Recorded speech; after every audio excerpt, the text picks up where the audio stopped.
Hello, hello, hello. Welcome to Wellness by Design today. We are going to be exploring the brain, the connections between the brain and the body, and how it affects behavior change. I'm really excited to welcome our guest, Elisabeth Kristof, today. Welcome, Elisabeth. Hi, thank you so much for having me. I'm excited to be here. Oh, I love having brainy people on the show. It's so fun. So I'm going to tell the audience a little bit about you. Elisabeth Kristof is an expert in using applied neurology to move people out of pain, unwanted behavior, and stress response. That's what we're all about here. She is the founder of Brain Based Wellness, an online platform that trains the nervous system and body to resolve old patterns, improve performance, and increase well being. Elisabeth is a certified applied neurology practitioner who has been in the movement and wellness industry since 2007. She Oh, okay. She works with entrepreneurs, athletes, leaders, and creatives to improve resilience, manage stress, and regulate emotions through intentional science based brain training. Her research and work with hundreds of clients taught her that healing and change must occur in both the body and the mind. So true. That each body, mind, and nervous system is unique, and most importantly, that with the right tools, we are all capable of healing. Elisabeth, love this. Love the work that you're doing. So in alignment with our audience and what they're looking for. So thank you so much for being here today and bringing all your background, all this applied neurology background to the show. Yeah, thank you so much for having me. I'm always happy to help people see and understand a little bit more about their nervous system and how that can create change in any place where you're stuck, whether it's pain or behavior, any place in life where you want to create a change. And my experience is that when we have pain, we do have to make a change, right? And often it does require behavior change. And it's so hard to get the brain online. So, what was it that brought you into this line of work right in the beginning? What got you interested in applied neurology? Well, I started out as a movement practitioner. I've always been a mover and an athlete, and without knowing it, I think from a very early age, I used movement to help me regulate myself and process emotions. And I have a pretty tumultuous childhood, and so I needed a lot of tools for self-regulation. I have a pretty high ACE score, which stands for adverse childhood Yeah. experience, and I think movement really saved me in a lot of ways. So I was a movement practitioner. I had a couple Pilates studios here in Austin, and when we were developing our national teacher training program, I knew that I wanted brain science to be a part of that. I knew enough about the brain and the nervous system to know that that was the future of movement science, and that, like, you don't have a tight hip flexor, you have a brain that is telling your hip flexor to maintain a certain amount of tension. So you can foam roll it all you want, you can stretch it all you want, but unless you change that neural feed and make your brain feel safe releasing the tension in your hip flexor, it's always going to go back to the way it was. And Mm. so I found a institute in Arizona that teaches and certifies in applied neurology. And I went to take a couple courses out there and just fell in love with it and took a really deep dive into trying to understand how our nervous system works. It's really our operating system, and it drives not only our experience of movement and our strength, but also our behavior and our felt sense of safety and well-being inside of our bodies. And so I studied it for a long time. I used it for athletics and for pain management. And then at some point, probably in around 2018, I went through a really high stress period in my own life. I had to dissolve my partnership shares in that business. My romantic partner at the time was diagnosed with cancer, and I became a full-time caretaker for him. That high stress brought back all this stress from my childhood that was unresolved. And I found myself experiencing really severe outputs of my own nervous system, chronic pain, binge eating, dissociation, almost like blacking out at times. And I had all this background of applied neurology, and I could recognize in myself signals of dysregulation that I looked for in my pain clients. And I Right. knew about the operating system. And so I began to really look at my own experience with curiosity and explore how could I use functional neurology or applied neurology to start to change some of this, to start to work through some of my trauma, to change my eating behavior, to move out of this pain as a protective response. And that's really when I took a much deeper dive into my healing, into exploring somatics, and where the brain-based wellness platform was formed, knowing that these tools of applied neurology have a much broader implication beyond just athletic performance, but to really create a new experience of life for people. Mm-hmm. Oh my goodness. There's nothing like going through our own experience to really drive all this home. Like we become our own living laboratories, right? But I had a similar experience in that it was a traumatic and stressful year for me that brought on the pain. You said something there that was so interesting, total paradigm shift, that you said muscle tightness, but it's probably also applies to pain. We experience pain because it's our brain making that happen, which is totally different than thinking the pain is there. So can we dive into that a little bit more, like how that happens and how we can stop it? It's a huge perspective shift, and it's a really valuable one in starting to have a little bit more compassion with yourself and understanding an issue more holistically. So applied neurology, just to back up a little bit, is basically just taking the latest in brain science and breaking it down into really practical neural exercises that you can do on a daily basis to help regulate your nervous system and to help make the different input systems of your nervous system function better. And when I say input systems, I mean the systems that are giving information to your brain, your eyes, the balance system in your inner ear, your body mapping system, so that your brain is getting better information coming in on a second by second basis. And our brains are really input driven. They respond to whatever stimulus is coming in. And so when we talk about pain, when we talk about muscle tension, it is just another output of your brain and of your nervous system. And so our brain, at a very basic level, is always taking in information, integrating it, and then deciding on an output. And the primary driver of that output is the decision safe or unsafe. Your brain's primary job is always your survival, first and foremost. And I'm talking more about the autonomic nervous system, the back brain. And it will always override your higher order thinking systems because your survival comes first. So if my brain doesn't feel safe because it's not getting good quality input, or I'm stuck in a state of chronic stress, I'm stuck in the fight and flight dysregulated state, my brain is going to do what it needs to get me to reduce the amount of stimulus coming in, to protect myself, because it doesn't want the stress or the threat level to keep rising higher, because that leads to a disease state in the body. It leads to inflammation. It leads to all kinds of issues. Mm-hmm. So pain is a great behavior change tool of your brain to get you to take smaller steps, to work out with less intensity, to interact with the world less, and to get less overall stimulus coming in, so that maybe you go even lay down, pull the covers over your head, have the room be dark and quiet. And then in that moment, your brain feels safe because it has too much stimulus, too much stress, and it's not concerned with your long-term goals right now. How does it get you to be safe and protected? And it can use pain as a way to keep you safe. What a different way to look at pain. I had to write it down. Pain as a behavior change tool. It's so different because people don't see it that way. They just see pain as like, why is this happening to me? Make it stop, take a pill, that kind of thing. Yeah, where absolutely. looking at it as a behavior change tool is so different.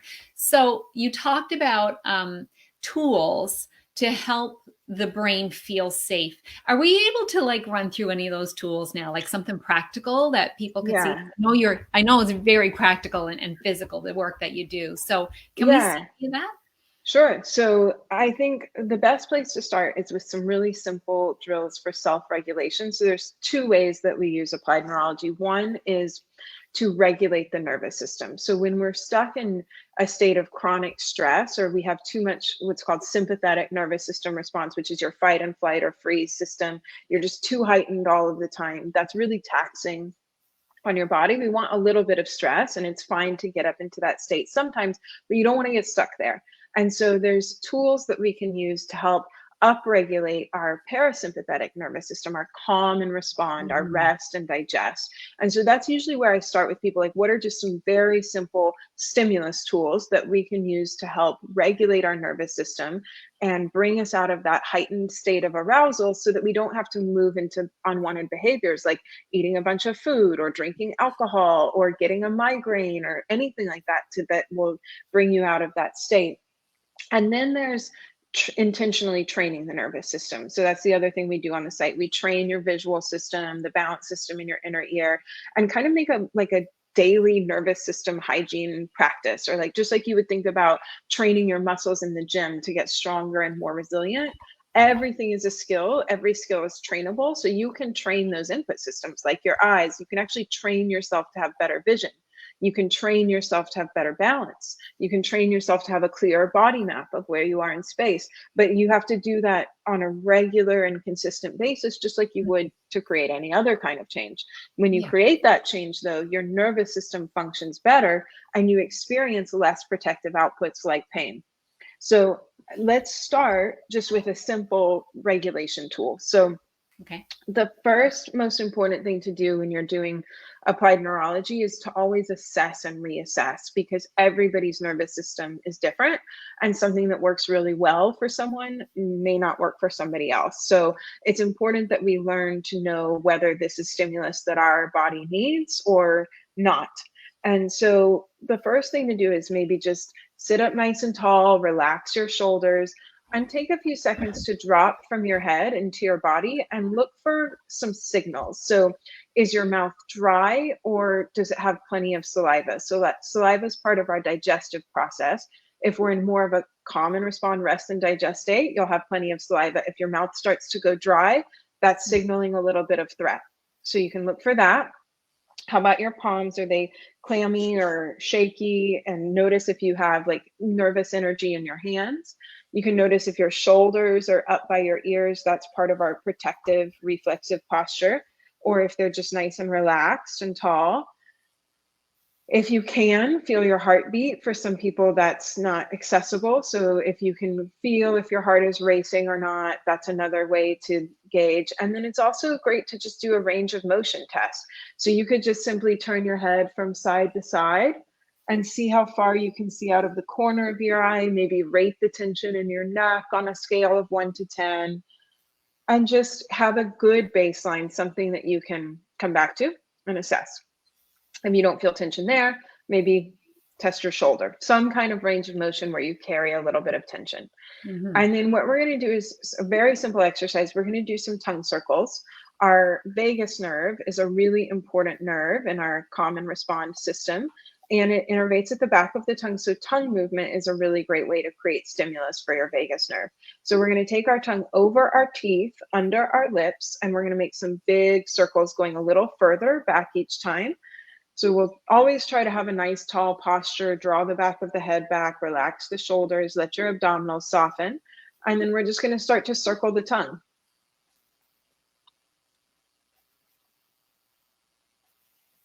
And think about going a little bit further back each time.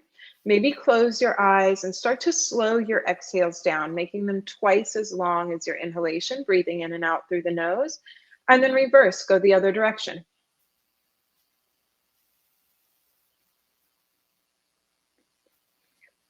And then simply relax, take a breath in, take a nice, long, slow exhale, let that settle into your body, and then reassess. Notice if you feel any difference in those internal signals, or test your range of motion again and see if there's a Oh, little bit. oh my Yeah. gosh. Yeah, so simple, right? But Holy. it's Amazing. it is one of those things where people do something and they're like, this can't possibly make a big difference, but it is based in science. It's based in brain science. And also, it doesn't have to be so hard. It's really important to have small, simple, practical tools that Mhm. you can use in the moment of stress to start to understand what the stress signals are that your brain sends you, and then start to interrupt those so that we're constantly bringing our nervous system down out of threat and creating a new baseline level that we feel comfortable with, that is more in that parasympathetic system, where not only do we move out of pain, but we can be more connected, we can have better cognitive skills, we can be more creative, we can experience pleasure. And so it's really important to give yourself some practical tools to work with the system to bring you back into that state. That was amazing. I don't know if anyone was watching, if you experienced anything. If you did, just leave a comment. I'd love to hear. I know for Yeah, me, that was absolutely. like, I had a little bit of tension. It's totally gone on this side, and it's been kind of bothering me for about a week. Yeah. I can Elizabeth, also hear a amazing. little, your vocal tone is a tiny bit lower, which is also a good sign that it means like our vocal cords are relaxing, because our vagus nerve has a lot to do with our vocal tension too. And so Mm. when we upregulate the vagus nerve, you will, and it's a drill that works for somebody, the tone of the voice will actually drop a little bit. And so you can also assess with like humming or speaking and see if your vocal tone drops. And that's a good sign that it's a positive drill. Really good. I mean, I've heard of lots of other exercises for toning the vagus nerve, but I hadn't heard of that one. You know, the other ones I heard, like singing, gargling, you can't always do it. But that was Yeah. such a simple one, and you could do it anywhere. Yeah. Really amazing. Okay. Fantastic. I'm sold on this. It's really, really a great tool. Amazing. Amazing. What else Yeah. have you got? So another great one is for our visual system. So our eyes are very important to our brain. And it's because so much of the information that our brain uses to make predictions to keep you alive comes from the visual system. So our brain thinks our visual system is really important. When our eyes aren't functioning well, that really increases the amount of threat that we're under all of the time on a second by second basis at the level of your autonomic nervous system. So we can train our eyes to function better. And we can also just provide more stimulus for our cranial nerves by working the eye muscles, upregulating those cranial nerves. So training our visual system is a really, really great way to make big changes in the functioning of your brain and of your nervous system. So our eyes have a bunch of different skills that they should be able to do. But because of the way we live our lives, often staring at something that's about 13 inches away from our face for many hours at a time, and not looking around and not shifting our focus, we lose a lot of those important visual skills. But again, everything is a skill and every skill is trainable. So just making some time to practice all of the skills that your eyes should be able to do and train your vision will actually improve your vision, and then therefore improve your nervous system functioning. So what we're going to do is, you could either grab a pen if it has something that, like a letter that you can really focus on, or you can use your thumb if you don't have a pen. I use me. Perfect. And then we want to just sit up nice and tall. And I want you to find a focal point that's like 10 feet away from your face. So if you have to like turn another direction so that you can see something that's about 10 feet away from your face.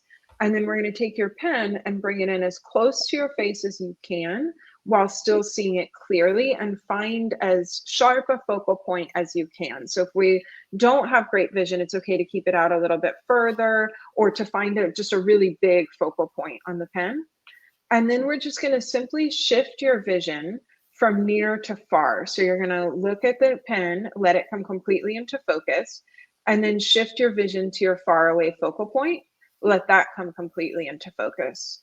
And then come back to the pen, let that come completely into focus, and then shift your vision to your far away focal point. Let that come completely into focus. And as you do this, let's maybe do it 3 more times, moving at your own pace, letting each one come completely into focus before you switch back.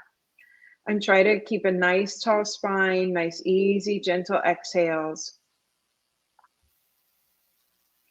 And then when you're done, just take a breath in, take a nice, long, slow exhale, reassess your internal signals, reassess your range of motion, and see how your body responded to that. Hmm. Yeah, still feeling more range of motion. Great. Not as dramatic as after the Yeah. first exercise, because it probably opened it up a lot with that. Yes, and yeah, different drills work different for different people. So one of the things I really try to do on the site is make everyone the expert of their own nervous system, so that Beautiful. you really learn how to assess and reassess what's working for you. And then just learning a big toolkit so that you can find the drills and the stimulus that your body really needs. And then you find your high payoff drills, like tongue circles would be a high payoff drill for you, and you just put that in your back pocket so that when you're in a high stress situation, you can quickly and easily have a couple tools that you use to help regulate yourself. And Mm-hmm. then over time, you begin to intentionally train the system. But at first, it's just about finding those high payoff drills that can help you get into a better, more regulated state so that we can move out of those unwanted outputs, the unwanted protective outputs like pain, like binge eating, like dissociation, migraine, all of these things that are possible to get out of when we give our brain and nervous system the stimulation that it needs to be more regulated and safe. Mm. Elisabeth, I love the way you talk about the inputs and the outputs. And, the input is our senses, all of our senses. That's an input. Our brain is doing something with it and sending an output. Like, it's mechanistic, but yet it's very simplistic, and it helps people understand that, of course, we've got an awareness. We are an awareness that has this brain and has this body for inputs and outputs to help us function and live in this world and experience this life on planet Earth. So I love the way you've made that so simple. I got an engineering background. It's really Yeah, I sounds was gonna so. say you really got that. Like sometimes it takes people a minute to like really shift their framework that way, but you got it exactly right. We take in the inputs, we decide what it means, and we generate an output. Mm-hmm.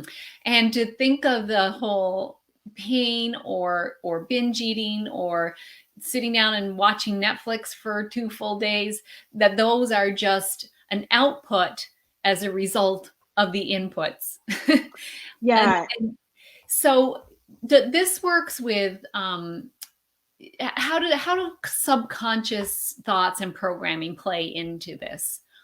So I do a lot of work with subconscious thoughts and emotional processing because I think that those are two really important components to behavior change and to overall health.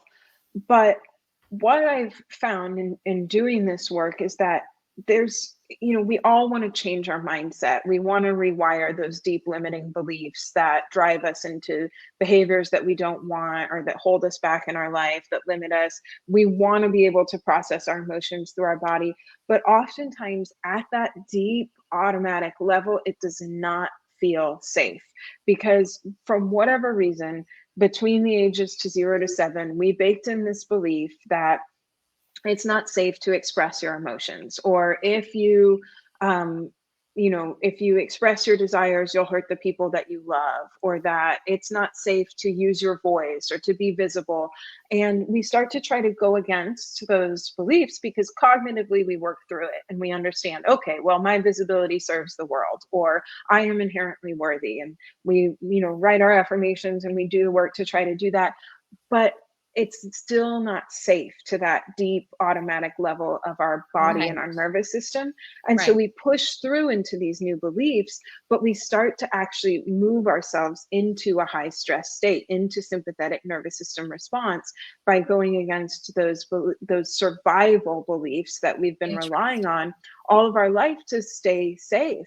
And so then we might find, like, what used to happen for me when I first started doing a lot of visibility work in my business, doing podcasts and speaking out because I had a mission and I believed in it, and I'm, purpose driven and I was going to get out there. I would do that and then I would get shut down with a migraine, or I would end up like the whole weekend just being exhausted, or I would move into a binge eating episode. And it was super frustrating because I understood here that I was safe and that I wanted to do this, but my body and my nervous system weren't on board. So Mhm.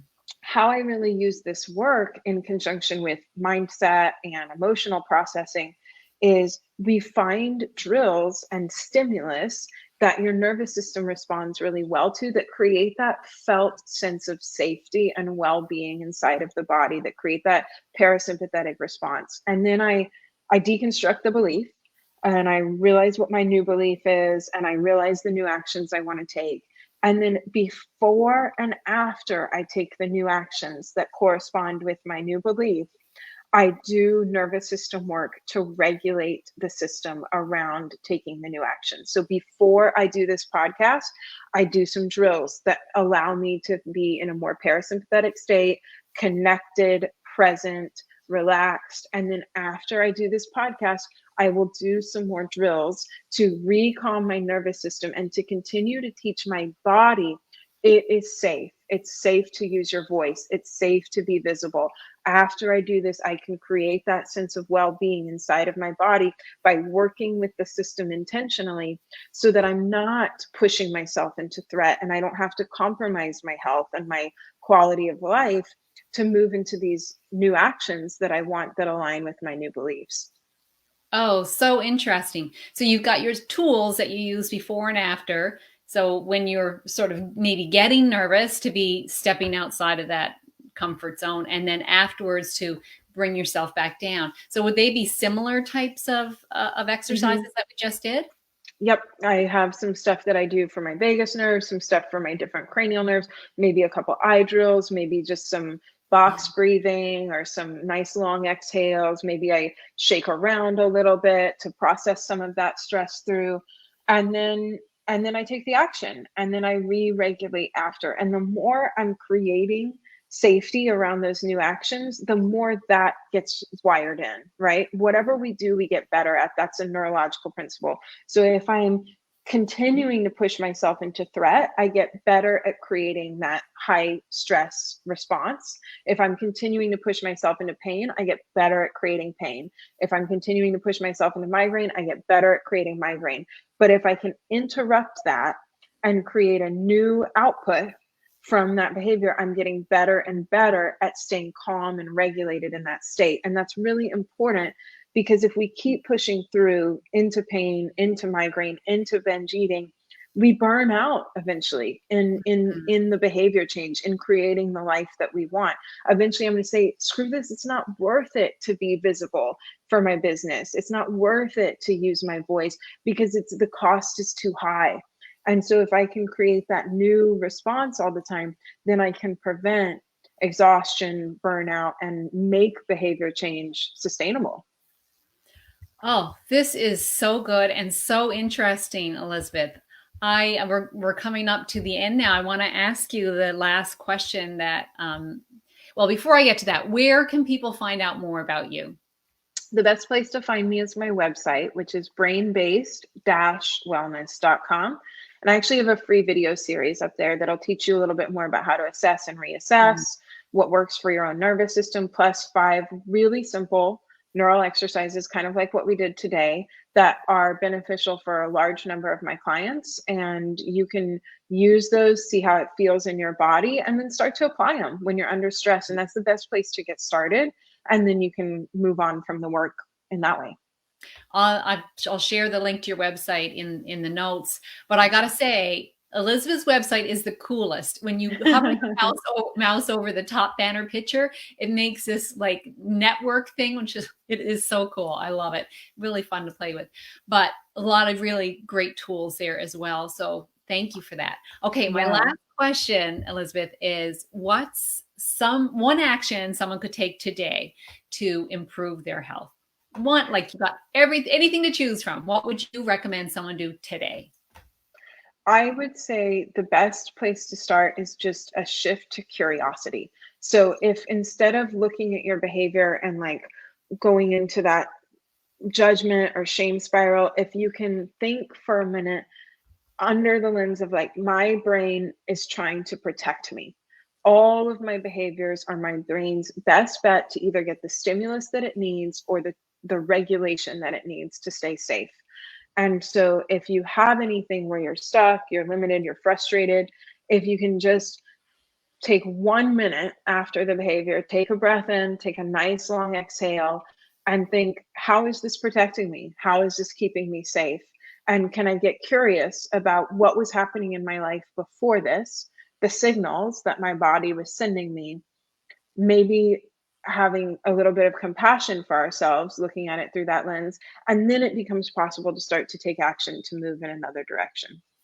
Oh, that's so good. It's another version of everything is happening for me, like for me to learn and grow. When these things happen to us, it's for us to see what protective behavior we've put up or response we've put up to protect us, and how is that serving us or not serving us, and make changes when it's not serving us.